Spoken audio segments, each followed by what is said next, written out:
loves me. Let me see his letter. Good Master Fabian, grant me another request. Anything. Do not desire to see this letter. This is to give a dog, and in recompense desire my dog against. Belong you to the Lady Olivia, friends? Aye, sir, we are some of her trappings.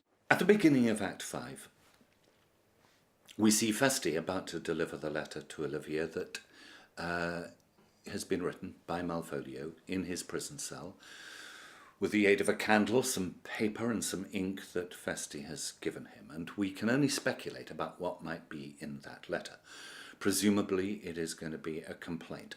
Fabian is extremely keen to find out what is in the letter and is trying to intercept it. He's trying to stop Feste giving it to Olivia because he doesn't know how or in what way he personally might be implicated in the things that Malvolio has to say about his treatment. Orsino finally has taken off his slippers, gotten out of his bathrobe. He's the one who's always been reclining on beds of flowers and retreating into darkness so he can think romantic thoughts while he sends his messengers over to Olivia's house. Finally, he has gotten out of bed and has come into the real world to meet face to face with this woman he says he loves. He's interrupted his trajectory going to Olivia's house. Interruption number 1. Staging in that interruption the officers who present to him this terrible pirate that needs to be sent to prison. Notable pirate, thou saltwater thief. What foolish boldness brought thee to their mercies, whom thou in terms so bloody and so dear hast made thine enemies? Orsino, noble sir, be pleased that I shake off these names you give me. Antonio never yet was thief or pirate, though I confess, on base and ground enough, Orsino's enemy. A witchcraft drew me hither.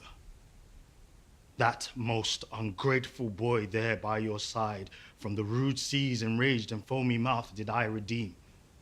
A rack past hope he was. His life I gave him and did thereto add my love without retention or restraint, all his in dedication.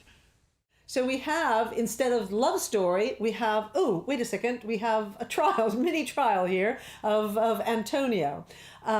Antonio, in making his justification in front of Orsino, points to Cesario as Sebastian. But Cesario, of course, isn't Sebastian. So everything that Antonio accuses this young dog of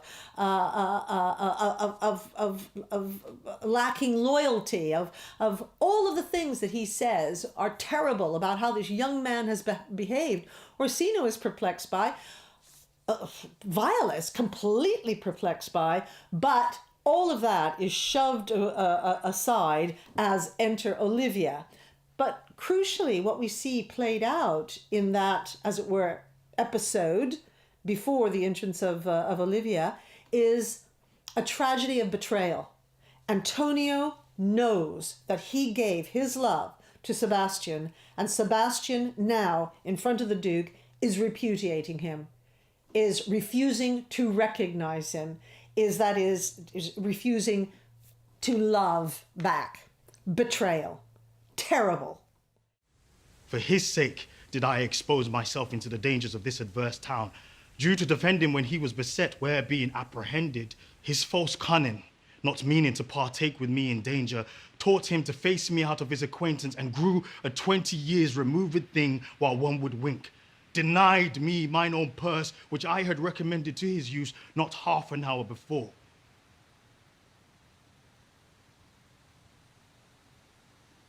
How can this be?